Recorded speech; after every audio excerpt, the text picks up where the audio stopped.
Okay, I'll start the presentation now. I hope all of you can hear me. If at any time there is an issue, you can always put something in the question or the chat box, whatever is accessible to you. Talking something about shock nowadays. Now, this is a term you will come across many times in every subject, in every field. You will be coming across the term shock. Now, what I need is for you to understand what the concept of shock is rather than learning everything here. Okay, so you'll get repeated everywhere in pathology, in medicine, surgery, gynae, and every subject will be discussed again and again. So, what is the official definition of shock? It is when circulation, that is blood circulation, is inadequate to meet the metabolic demands of tissues and cells. So the tissues, cells, organs, kidney, brain, heart, lungs, everything they need blood. And why do they need blood? To bring in oxygen and to remove the metabolic products. So that essentially, it is blood circulation is very essential for life, anybody's life.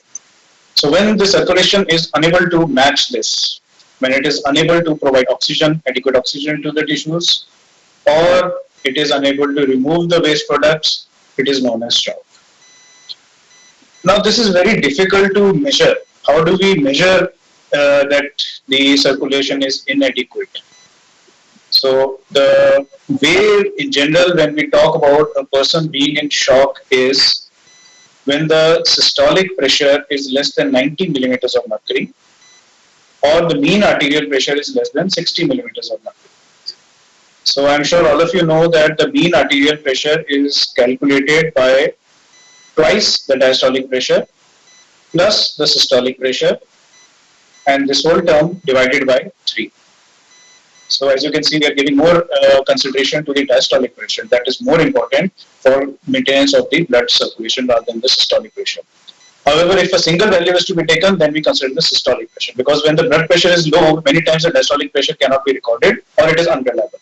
So in such cases, we just refer to the systolic pressure. So any patient who comes to the casualty or you see a patient who has got a blood pressure, systolic blood pressure less than 90, we say the person is in shock. This is the diagram of circulation. You are all well aware of this. So this is not the brain. This is actually the lung up here. I hope you can see my cursor. So anyway, these are lungs up here. And below this are the upper body circulation, the liver, the intestines which drain into the liver and then into the general circulation. You have the kidneys and the lower body, and this is just a diagrammatic representation. These are the major organs, how the circulation goes.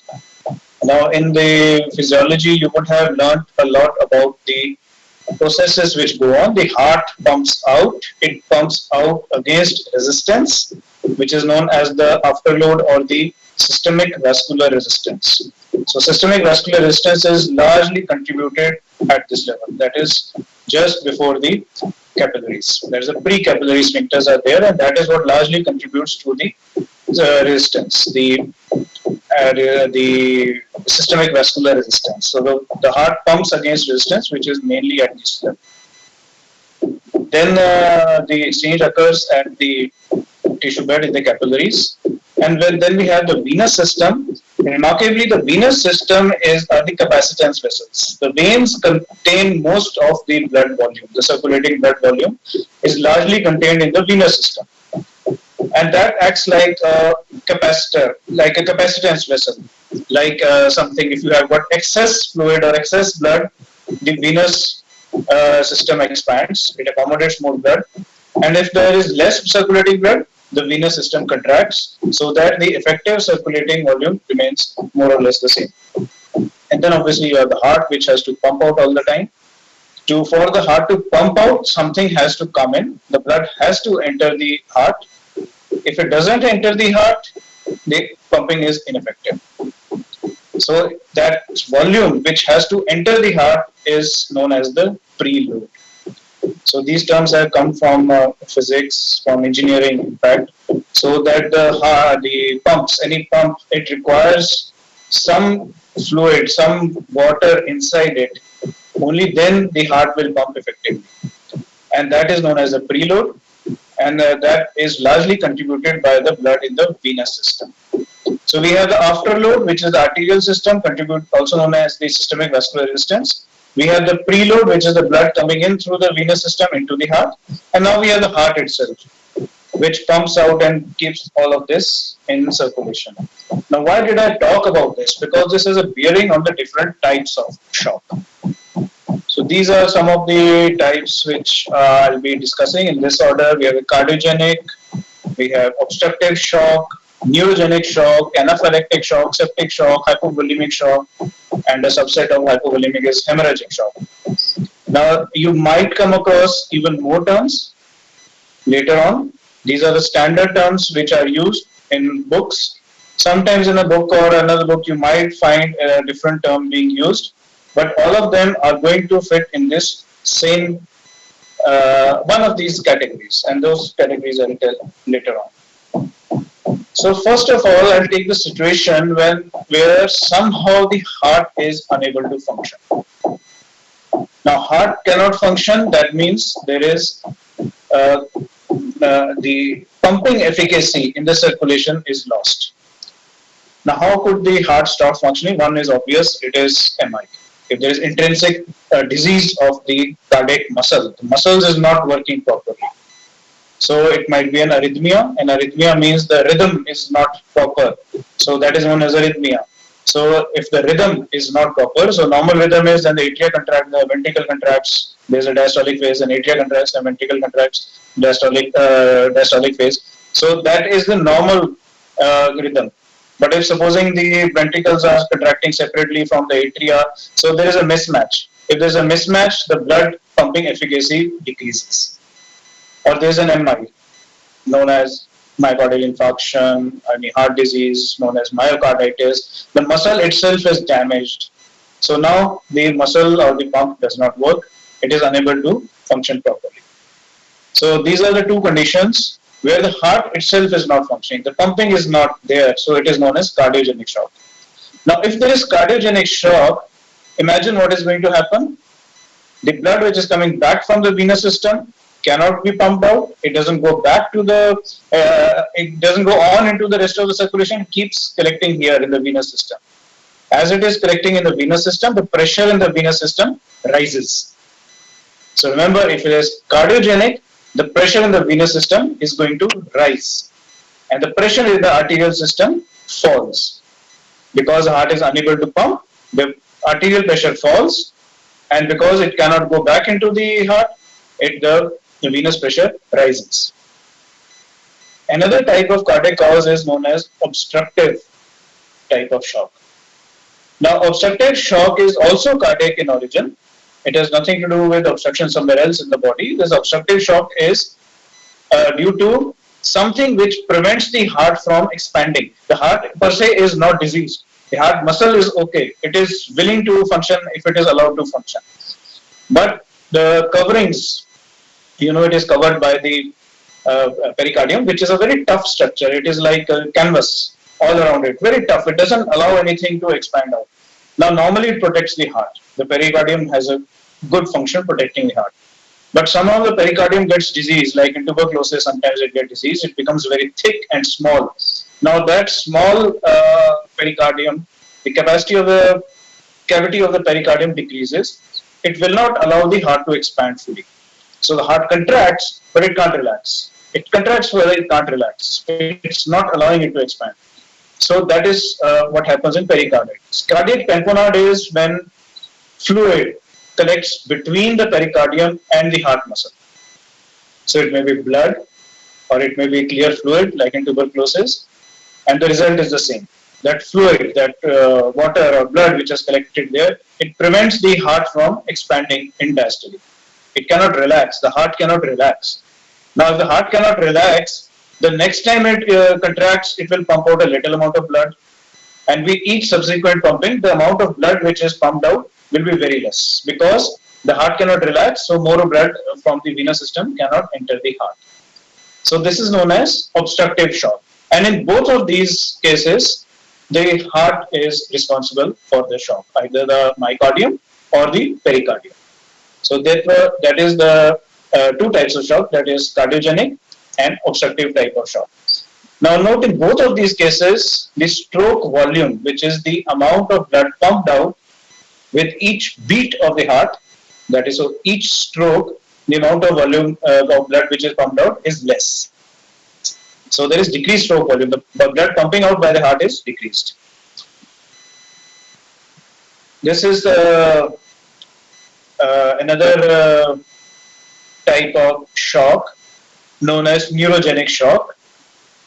Now, as you know, the precapillary sphincters of the vascular system are under the control of the autonomic nervous system, primarily the sympathetic nervous system. So in this, the sympathetic tone regulates the peripheral vascular resistance.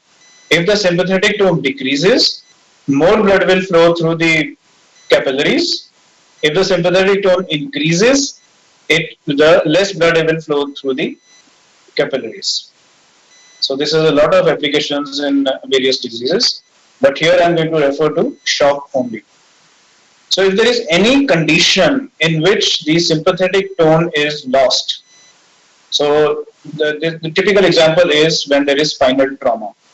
So when there is complete spinal injury, the spinal cord is injured. Below the level of the injury, there is paralysis.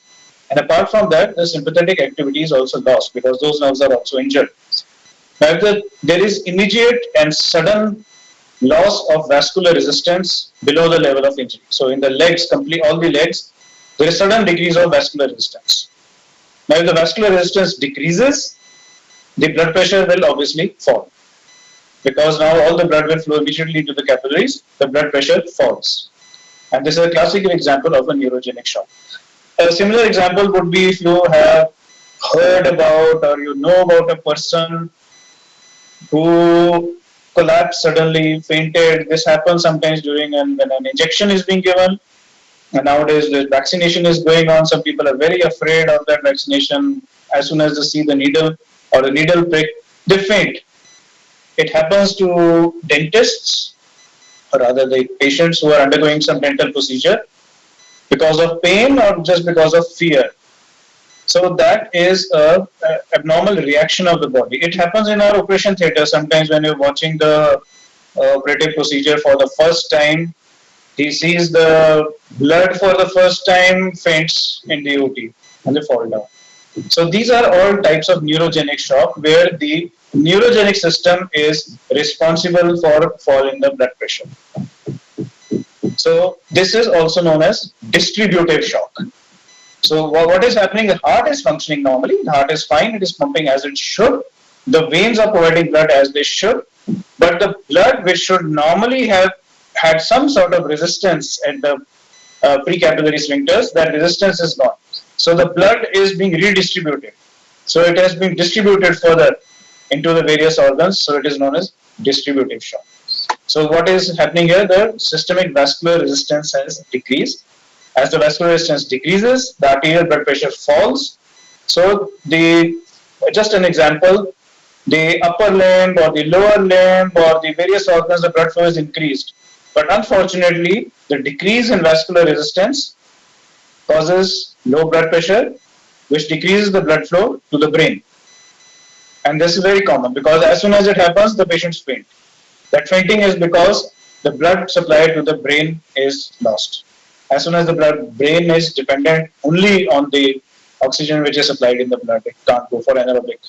So as soon as the oxygen supply falls, the persons faint. And that is why these persons should be allowed to lie down. If they are made to sit up or remain in an erect position, there will be permanent brain damage. But if they are allowed to lie down, with the head being the lowest, the blood flows with gravity to the brain and the brain is stable. So that was slightly different. Another type of shock is known as anaphylactic shock.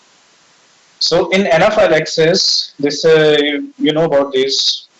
Anaphylaxis is basically a hypersensitivity reaction to an antigen which is presented to the body. Very simply, a bee sting, wasp sting, or a scorpion bite can cause anaphylaxis. There's a hyper immune response. So there are various components to that. There is a lot of edema, there is urticaria, there is respiratory issues. But one of the issues which is there is that again the systemic vascular resistance decreases. As the systemic vascular resistance decreases, the blood flow again distributes to the various organs, and there is fall in the blood pressure. So again, it is a type of a distributive shock. So if somebody says that it's distributive shock, anaphylactic shock, or it is a neurogenic shock, maybe even say the next which I'm going to talk to you about is septic shock. Septic shock is also a type of a distributive shock. Again, there is decreased systemic vascular resistance in these cases.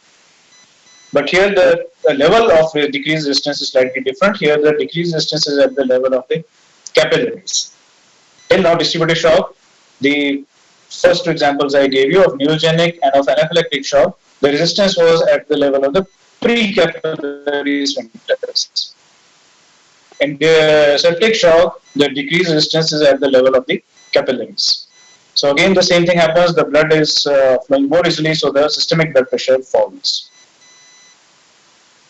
And possibly the most common shock cause which we encounter is hypovolemic shock.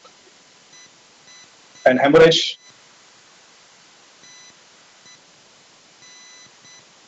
a lot of blood loss. So what is happening is that the circulating blood volume is decreasing. It is falling down. Now, if the circulating volume is decreasing, what it essentially means is that the capacitance vessels, that is the venous volume, the blood in the venous segment is percentage has decreased. Now, if the venous pressure decreases, it is preload. If the preload decreases, the heart cannot function properly because not enough blood is coming back to the heart to allow it to pump properly. Remember, heart cannot suck in blood. It's not like a suction that it is going to suck in blood from the venous system and pump it out. It pumps what flows into the heart. So the venous pressure is slightly higher than the pressure inside the heart. Like the atrial pressure, if we take as 0, the venous pressure would be about 5 centimeters of water. So slightly higher pressure in the veins so that the blood flows into the heart. So other common cause of shock is repeated vomiting, persistent diarrhea, sweating, profuse sweating without replacement of oral fluids, and these are surgical issues that occur external fistulas. So in all these conditions of fluid, the water is being lost from the body. There's a lot of water being lost. Why did cholera patients die? Cholera was an epidemic, still unfortunately it occurs in many places in India. And why do they die? They just die because there is loss of water from the body that causes shock, and there's just diarrhea, which causes loss of water. The loss of water results in shock, and they die because of that.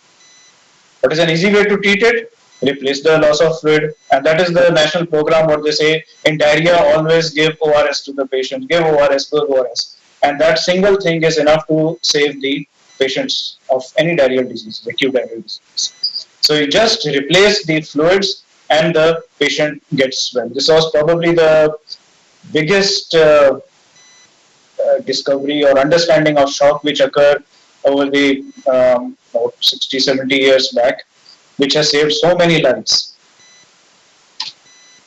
Now, if I consider all these, they can be grouped together into 4 major headings. First is hypovolemic or hemorrhagic shock, where the preload of the heart decreases. The second is cardiogenic shock, where the heart is not functioning properly, in the sense that the myocardium is diseased. Obstructive shock, where the heart is not being allowed to expand completely. And the all others are distributive shock, which includes a neurogenic shock, septic shock, or anaphylactic shock. Remember, many times you would actually see the term septic shock written, or anaphylactic shock, or neurogenic shock. So that is more specific. But they all come under the heading of distributive shock for the purpose of discussion. So this is just a comparison of the various causes which could be there. So hypovolemic, hemorrhage, burns. Yes, in burns a lot of fluid is lost. And pancreatitis. You will come to know what pancreatitis is later on.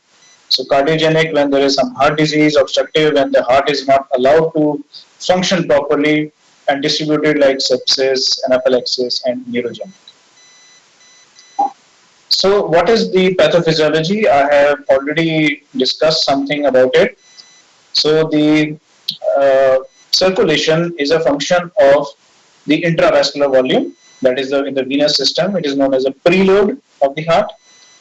It is a function of the heart activity. And what is heart activity? Heart activity is when once the heart contracts or the ventricles contract, the amount of blood which is pumped out into the aorta, that is known as the stroke volume, right? So say maybe it is 20 ml, 30 ml, just an example, let's take it is 20 ml per stroke, it is pushed out. Multiplied by the heart rate. So fast, what happens if the heart rate is say 70? How much volume is going to be pumped out by the heart in 1 minute? So that comes to 70, that is the heart rate, into stroke volume 20 comes to 1400. So there will be 1400 ml of blood being pumped out every minute. Right? So this is just as an example. So that is known as the cardiac output. So cardiac output is 1400 ml. Now if the stroke volume decreases and the heart rate increases, the heart can still maintain the cardiac output, and that is exactly what happens in shock. When the blood pressure falls, the heart starts to beat faster just to maintain the cardiac output. Because the stroke volume it cannot increase, because the heart is already pumping whatever it can. So 20, 30 ml, whatever it can pump, it is already pumping out. So how does the heart respond? It starts beating faster. So if the heart starts beating faster, it can pump out more blood per minute. So if it 1.4 liter per minute was the normal cardiac output which was being maintained before the patient went to shock, now from the pulse rate of say 70, it increases the pulse rate to 100 or 110, and still the stroke volume or the cardiac output will be maintained. And the third point is the peripheral resistance, that is the systemic vascular resistance. And this is another point where sometimes we use drugs. We increase the peripheral resistance using drugs so that the blood pressure becomes higher. So what is the problem? What occurs here now? Hello, I seem to have lost. Okay.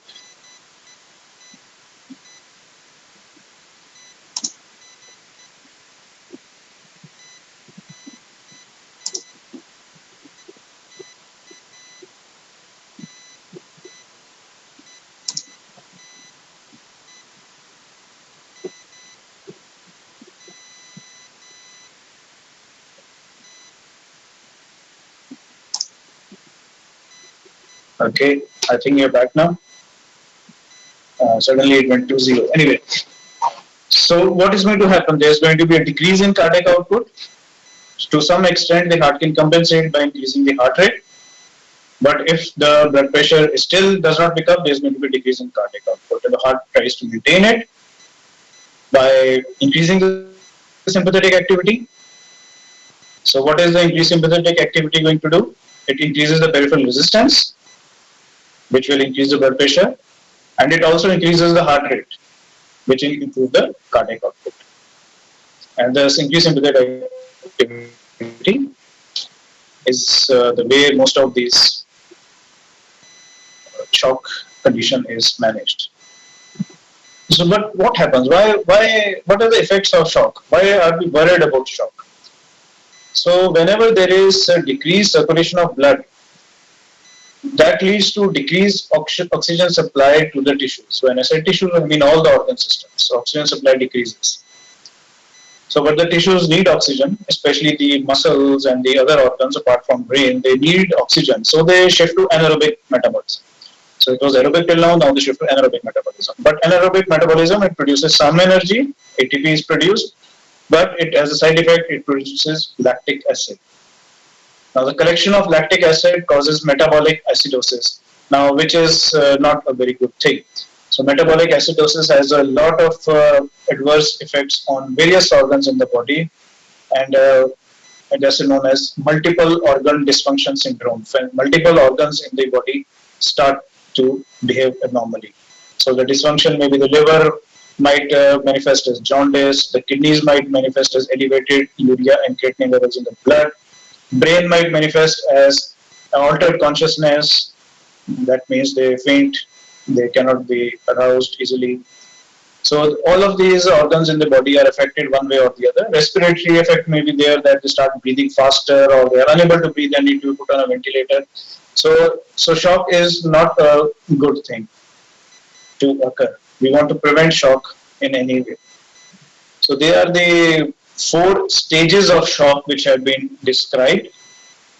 So one is the initial stage, where there are no overt features. So clinically, there are very subtle signs that only if you are looking for those features will you discover them. Otherwise, many times may not be discovered also. There is a compensatory stage. Now, this is the point where clinical features are present. The body is trying to compensate for the shock which has occurred. And the point is, this is a stage which can be reversed. So in shock, you want to intervene as early, as quickly as possible to reverse this stage. Shock and coma are the same term? No, certainly not. Coma is referred only to the brain. Persistent shock can cause coma, where the patient is not responsible, but they're not the same thing. Like shock is a term which is specific to the circulatory system, whereas coma is specific to the brain. So other causes of coma may be just a drug overdose, metabolic problems, deep jaundice, trauma, head injury can cause prolonged coma. So they're certainly not the same thing. Person may have absolutely normal blood pressure, normal circulation, but the patient is in coma. So they're not the same thing. I hope that answers your question. Okay. Right. So the next stage, so I talked about the initial stage, I talked about the compensatory stage, and the next stage is the progressive stage. So in the progressive stage, there is change in the lab values. By lab values, I mean that there is multiple organ dysfunction syndrome. Now, if the shock is not treated in the compensatory stage, it progresses onto the progressive stage, and this is the point where the body starts to shut down. Various organs starts to be non-functional. And lastly, we have the refractory stage, that is a stage of irreversible shock. And that's a very late stage, because after this, the patients ultimately die. And these are the stages through which a patient is going to progress. So we want to detect shock as early as possible and treat it also as early as possible. Okay, so there was a question. Okay, so is a shock leads to coma? Shock may lead to coma, but the term which we use nowadays is not coma, right? So get out of this coma thought. Coma was a term which was very commonly used. Nowadays we use there's a scale which is a validated scale, which is known as GCS. That's the Glasgow Coma Scale. So GCS. So coma as such doesn't mean anything. So the neurosurgeon may think coma is different, and a layperson might think coma is different. So that has been graded, and there's a numerical value given to it. So we refer to when we talk about it. Shock may lead to a low GCS, that is a low Glasgow Coma score. So as a layperson, you might say that shock leads to coma. Okay, in ICU, blood infection can cause shock. Yes, so that is a type of septic shock. So septic shock essentially means there is some focus of infection somewhere in the body. So it can be pneumonia like the lungs, or there may be infection, maybe foot infection, or anywhere. Surgical intra-abdominal infection. So there is some focus of infection, and the person is in shock. It is known as septic shock. Shock is merely one of the causes of coma. Yes, I believe you can say that. Okay. So these are the stages of shock. And this is a table which is just showing what happens in the various stages. So I don't think I'll spend time on this, because You will need time to understand this. You need to time to understand the pathophysiology. Only then you can understand what is happening here. Maybe you can take a picture of this, and later on, this will be given in books also. You can study it from there. This is another table which would be difficult for you to understand right now. So just a point here that the stroke volume is decreased in all except in distributive. So in distributive, the heart rate increases. So therefore, there is increased stroke. The cardiac output increases. Right. So oxygen delivery is decreased in all except in distributive, where it is increased. Oxygen delivery is increased. Unfortunately, the tissues cannot use that oxygen so well. So the use of oxygen is decreased, although the supply of oxygen is increased. So this is the unfortunate thing in septic shock, where you give oxygen and the tissue oxygen is good, but the tissue simply cannot use that oxygen so well. So what are the clinical features now? If you have understood the pathophysiology, you can understand the clinical features also. So I've just mentioned some of the clinical features here. There would be other depending on the cause of shock. So now, because there is sympathetic overactivity, there is going to be tachycardia. So the heart rate increases. So pulse, that's the first thing we see. We see the pulse. So if the pulse is very high, it is possible that the patient is in shock. Now that's a common sense thing, is that the pulse is high even in fever. So naturally we have to rule out other causes, and classically in the case of shock, the pulse rate is high, but the pulse volume is very low, and what is referred to is as a thready pulse or a weak thready pulse. That means the volume of blood being pumped out is very low, but the heart is trying to compensate by increasing the rate, so there is tachycardia. Blood pressure obviously falls, and I've talked about the mean arterial pressure and the systolic pressure. Now there is a lot of sympathetic overactivity. Now that sympathetic overactivity causes peripheral vasoconstriction. If you remember your physiology, there is sympathetic activity causes vasoconstriction of the skin, of the capillaries supplying the skin. Because the body tries to divert blood from the skin, which it considers to be non-essential, to the main organs like the heart, the lungs, the brain. So the body is trying to divert blood to these more essential areas. So because the blood is diverted from the skin appears cool.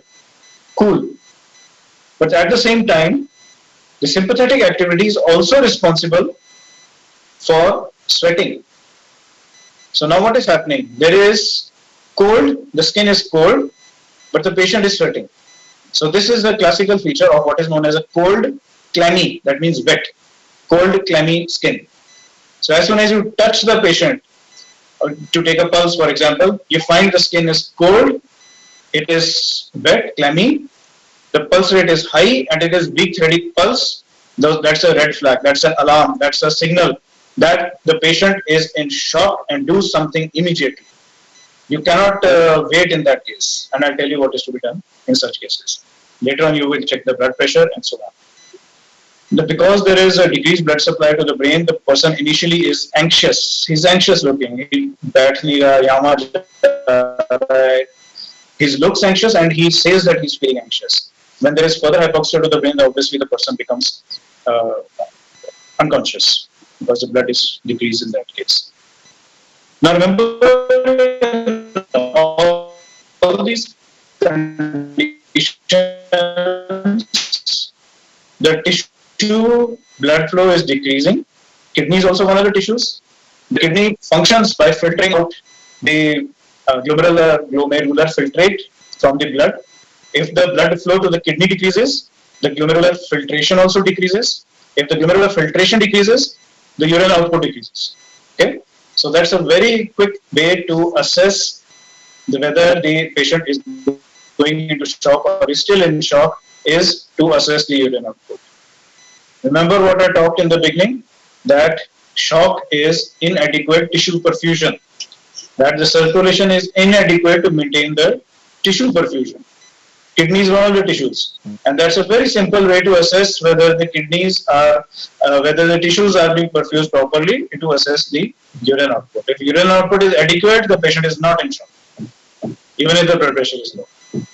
And if the urine output is less, the patient is in shock, even if the blood pressure is between 90 ml. So how do you monitor these patients? So you might have seen these monitors, they are present in our wards, most of these wards, all ICUs, post-operative areas. So these have multiple functions, they are known as multi-parameter monitors. So essentially what are we concerned about? One is the heart rate. This tells us the heart rate. It also gives the ECG, although there is not as good as the printed ECG, but it gives us if there is any cardiac issues going on, if there are some changes in the cardiac activity, it gives the ECG also. And from the ECG, it calculates the heart rate. It gives the blood pressure, that is systolic and diastolic blood pressure is here. And the small letters here, numbers here are the mean arterial pressure. So it is giving the systolic, diastolic, and mean. So this is a normal, and the mean arterial pressure is also normal. It is giving the saturation pressure, oxygen in blood. So 98, 99, 100 is normal. So this is a in percentage value. So it is 98%, 99%, 100% is normal. Because as I said, the tissue carrying capacity is blood capacity of blood to carry oxygen to the tissue decreases. So that is reflected as a decreased saturation pressure. So it will give that saturation. All of this is non-invasive. There's just sensors which are applied over the body, and there is no injection or needles placed. So this is non-invasive.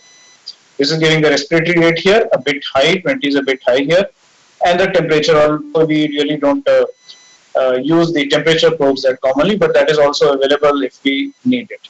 So this is the essential monitoring which is to be done: the pulse rate, the blood pressure, the saturation pressure, and that's the oxygen saturation which is being provided. So this is the ECG, and this is the graph of the saturation pressure. So this is in the same color.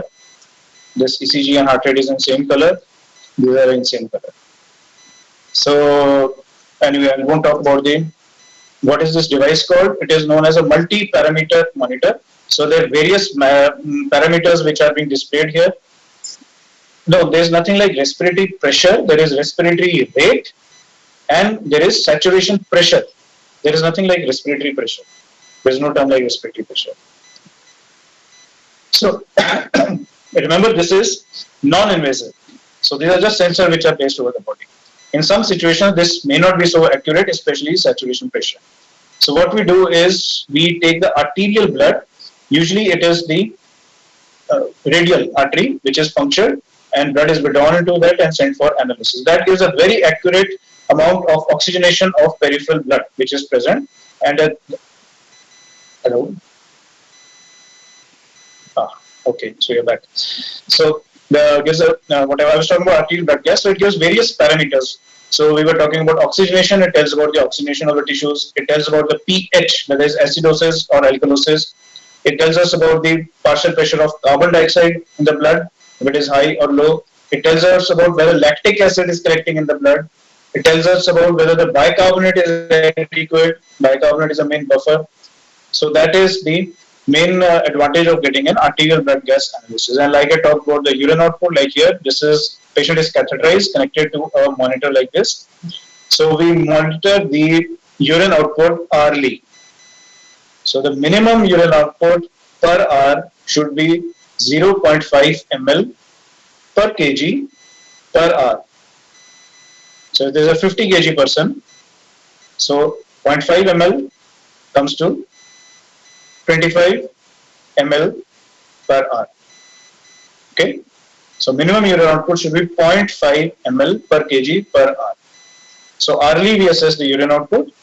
If it is at least 0.5 ml per kg per hour, that is adequate tissue perfusion. However, we usually target for at least 1 ml per kg per hour. Okay. So you may come across terms like urine output should be more than 400 ml in 24 hours. That is also a correct definition. Unfortunately, we can't wait for 24 hours in a patient of shock to assess whether tissue perfusion is adequate or not. So that's why we use the correct terminology, which is 0.5 ml per kg per hour. Okay, there's a question here. Can we do ventilation and dialysis also? No, yes, usually it is not done. Although it can be done, but it's not a good, because you have got two systems operating, and you have the respiratory system. If the patient is on ventilation, there is respiratory failure, and dialysis means there is renal failure. So when the patient goes into multiple organ dysfunction, it is done. It has to be done. Otherwise, patient will not come out of ventilation until the dialysis is done. But we try to avoid it, right? So it can be done, or it has to be done in certain cases. Okay, so these are the other two terms which you will come across in monitoring, that is the central venous pressure and the pulmonary artery pressure. What are these? So central venous pressure is, we very commonly shorten it to CVP. CVP is central venous pressure. So what is that? Which central vein are we talking about? We are talking about the SVC, that is the superior vena cava. And the superior vena cava also, again, ideally should be at its junction with the right atrium. So catheter placed at this level, you place a catheter and that is connected to a manometer, and you assess what is the pressure there. That is known as the central venous pressure. And I talked about the central venous pressure, that is the preload or amount of pressure within the venous system. If the pressure is low, blood will not flow into the heart. If the pressure is high, it is good, but it tells us that the heart probably is not functioning. That's why the pressure has gone up. So ideally it should be between 5 and 10 centimeters of water. If it is below 5 centimeters of water, then probably the circulating volume is low. The preload is low. Like in hypovolemia, hemorrhage, the circulating volume is decreased. If the CVP is very high, say 15, 20 centimeters of water, that means the blood which is coming into the heart is adequate, but the heart is not functioning properly. It might be cardiogenic shock, it might be obstructive shock. Both of these causes may be there, but there is something wrong with the heart. So that is why a CVP monitor is a very essential part. In the ICU, in the OT, and sometimes in the ward also, you will see many patients have a central line in place that lets us assess the central venous pressure. The figure on the right is one of a pulmonary capillary wedge pressure or a pulmonary artery pressure. They are almost similar. Many years back, this used to be considered to be even better to assess the function of the heart. Nowadays, its use has gone down much, much more. Firstly, it is more invasive. What is done is, you puncture one of the veins. Here the jugular has been punctured. You can go for the subclavian also. Like here, the same thing can be done. And it is passed into the right atrium. It is passed into the ventricle. It goes out into the pulmonary artery till it is lodged into one of the smaller arterioles of the pulmonary artery. And there is a small balloon here which is inflated. Now, what is happening? Once the balloon is inflated, the pressure in the pulmonary artery no longer affects the sensor at the tip. But what is that pressure measuring is the pressure indirectly through the lungs, which is present in the left heart. That is the left atrium. So this pulmonary capillary wedge pressure was used to assess the filling pressure of the left atrium. Nowadays, it is no longer used so commonly. For cardiogenic shock and cardiac causes, this may still be used, but otherwise it is not in common use.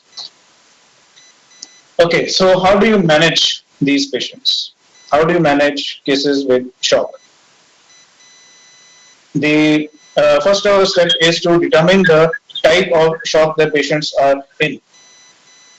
So there are various pointers. If the patient is having chest pain, this possibly the patient has had an MI. If there is bite, a snake bite or insect bite, maybe anaphylaxis, or maybe an injection has been given. Again, anaphylaxis is a possible cause. If there is trauma, diarrhea, vomiting, the patient is possibly losing blood or fluid from the body, and that is cause shock. So it's possibly for hypovolemic shock. If there's pain in abdomen or there's fever, then it's possibly the patient is in septic shock. Okay. So first is to assess the type of shock. Sometimes it is difficult to decide whether it is going to be due to trauma, like a patient, elderly man, 80-year-old has had an accident and is brought to the emergency. Now you don't know, he may have had an MI and that's why he's in shock. Because of the trauma, he had an MI, myocardial infarction. Or because of the trauma, he's lost blood and he's in hypovolemic shock. The way it's necessary to differentiate between these because the management is different for these. So one way to differentiate is to put in a central line, the central venous pressure I was talking. If it is cardiogenic shock, the central venous pressure is going to be high. If it is hypovolemic shock or due to blood loss, then the central venous pressure is going to be low. So that is how much it can help getting a central venous line in.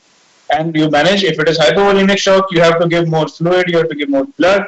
If it is cardiogenic shock, you have to avoid giving fluids to that patient. And you will give drugs to make the heart beat better.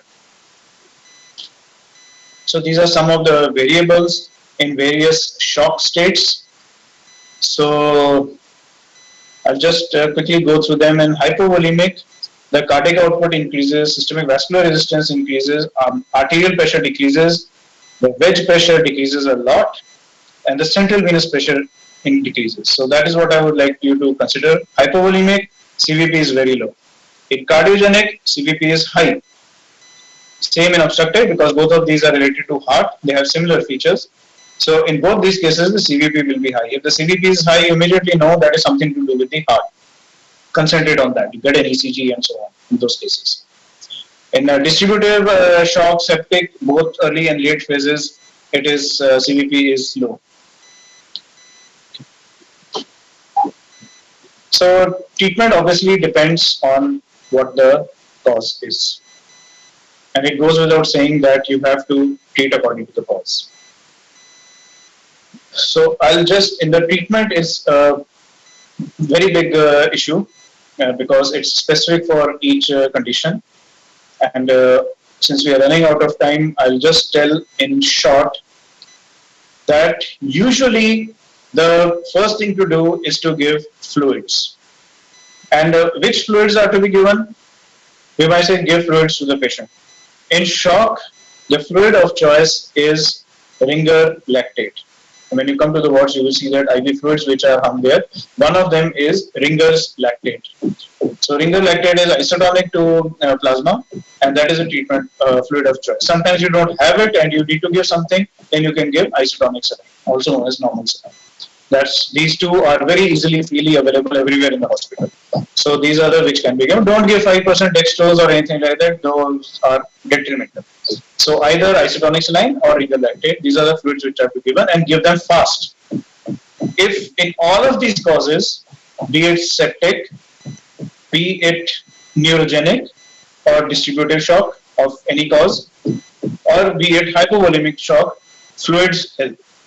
In cardiogenic shock also fluid will help by increasing the preload, but the amount of fluid given has to be restricted, maybe 500 ml or so, not more than that, by the time you get time to get more investigations. Okay. And if there is a lot of blood loss, then you have to replace with blood, obviously. But that is not the whole story. Like we were talking that sometimes the heart is not functioning properly. So to increase the blood pressure in that case, we use vasopressors. That means something which increases the fluid, the blood pressure in the arterial system. So these vasopressors act at two places. Number one, they can increase the heart rate, right? So they are known as, they increase the function of the heart and the rate of the heart. So they may be cardiotonic. That means they increase the tone of the heart. Or some of them, they act peripherally, they increase the peripheral vascular resistance. So if the heart is working very fast, but we have increased the peripheral vascular resistance, you can understand that's not a very good idea. So peripheral vascular resistance increasing drugs are not very commonly used. They may be used in addition to something else, but the most common drugs used are cardiotonic drugs. So they increase the activity of the heart. If it is sepsis, septic shock, that means due to infection, then obviously you have to give antibiotics. In other causes of shock, antibiotics have no role. But only if it is septic shock, then antibiotics are required. Use of steroids is very controversial. It is used only in very few conditions, like in adrenal failure and some other conditions. Steroids may be used, but in most of the common and 90% of causes of shock, steroids do not have do not have. So I'll end with some quick scenarios. 4 scenarios, I believe. So this is one person who has had an accident with a fracture of femur. The pulse rate and BP are given here. So immediately the pulse is high, you know that there is something wrong. Now the pulse rate may be high just because the patient has had an accident. He is worried, he is in pain. So that may be the reason for the increased pulse. So you have to check the BP. BP here is okay. It is 95. The systolic, it is not in the definition of shock, but it is definitely not normal. It is on the low side, this BP. Now, in the presence of a fracture with a high pulse rate, even this normal BP would be considered as a low BP. So, what is the situation here actually? The patient or the body is in a stage of compensation. So, the body has compensated the fall in the blood pressure by increasing the heart rate. As the heart rate has increased, the blood pressure has been brought above 90, but still it is not normal. It is not normal. So the compensation is occurring here. So how do you treat this patient? You give 1 liter of fluid, and I've already talked which the fluid are, which to be given. Fast. By fast, I mean at the fastest rate possible. And for that, we use large bore cannulas. So cannulas are the needles which are placed into the veins. So once you puncture it, we give fluid as fast as possible. That means at the full rate. There's nothing like you count the number of drops or anything. Give it as fast as possible. Preferably it should be warm fluid, warm to body temperature. So giving cold will make the patient hypothermic. So nowadays it's summer, so that's not an issue. So most of these fluid bottles are warm as it is. Now once you are given the fluid, there are 3 things which can happen. 1, the patient responds to the fluid. By respond means blood pressure increases, pulse rate decreases. The pulse may not come to normal, but the pulse decreases. Now, if that happens, you know that the emergency is over. The amount of blood which has been lost has probably been replaced by the ringless lactate or the isotonic or normal saline fluid which has been given. And now the heart can function normally. We have replaced the preload to the heart.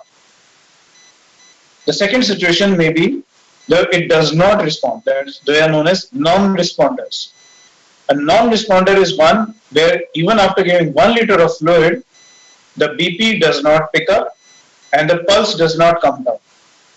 So these are known as non-responders. If it is a non-responder, that can mean 2 things. One is it's gone into a stage of irreversible shock.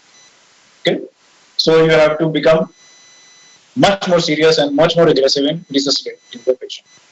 The second possibility is that there is ongoing blood loss. So whatever the cause is, it is still persisting. So non-responder maybe he's had an MI, infarction, myocardial infarction. Some heart is not functioning normally, that's why he's a non-responder. Or there is still bleeding is occurring. You are putting in fluid, but he's losing blood from somewhere else. So you have to control that bleeding somehow before going further. And the third situation may be he responds initially and then the BP falls again. You give fluid, BP comes to normal, tachycardia drops, and after 1 hour you find that the BP falls again and the pulse rate rises again.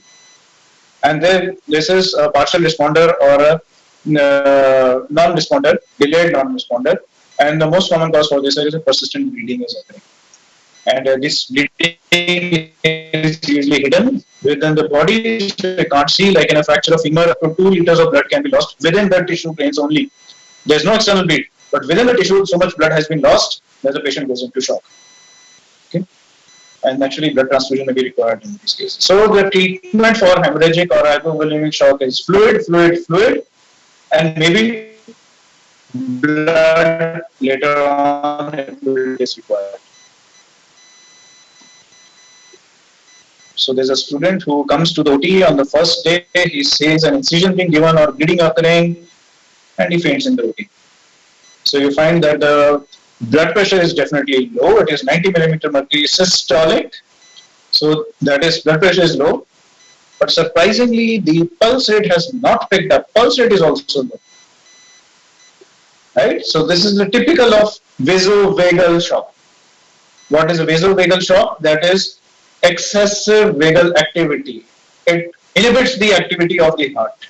It's a type of a neurogenic heart, where the neurogenic system is responsible for causing the shock. So the vasovagal has occurred. So there's excessive parasympathetic activity. It suppresses the activity of the heart. Now the heart is not pumping naturally, the blood pressure is going to fall.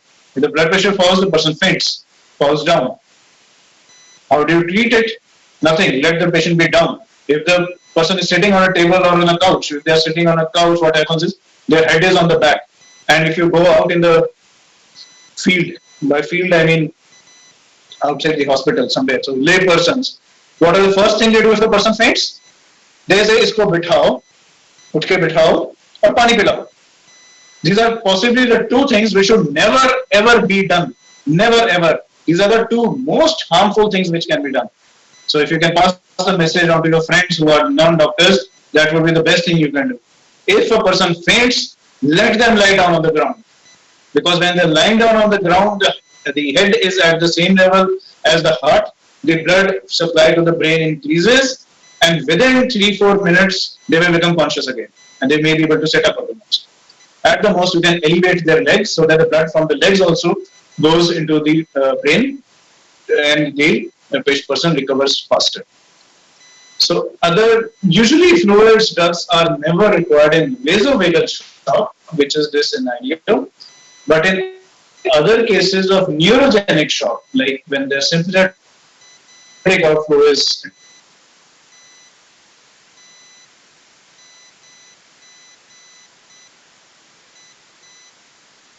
interrupted, like in spinal trauma, in that case you would require fluids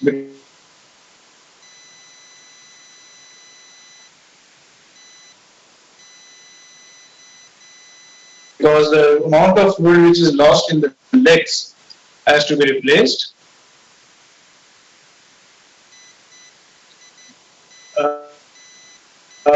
Vagal activity which blocks the activity, and you can give vasovagal pain. He was brought to you. This is the pulse rate given. He's got an MIL. So there is material there. So what is required is something to make the heart beat more efficiently. So it may be drugs like digitalis, which increase the cardiotonicity of the heart, or it may be drugs like antiarrhythmic drugs, which stop the arrhythmias of the heart, or it may be something which increase the tonicity of the heart, known as cardiotonic drugs. So there are various drugs. You'll be learning all about them in medicine. They'll be talking about these drugs in much more detail.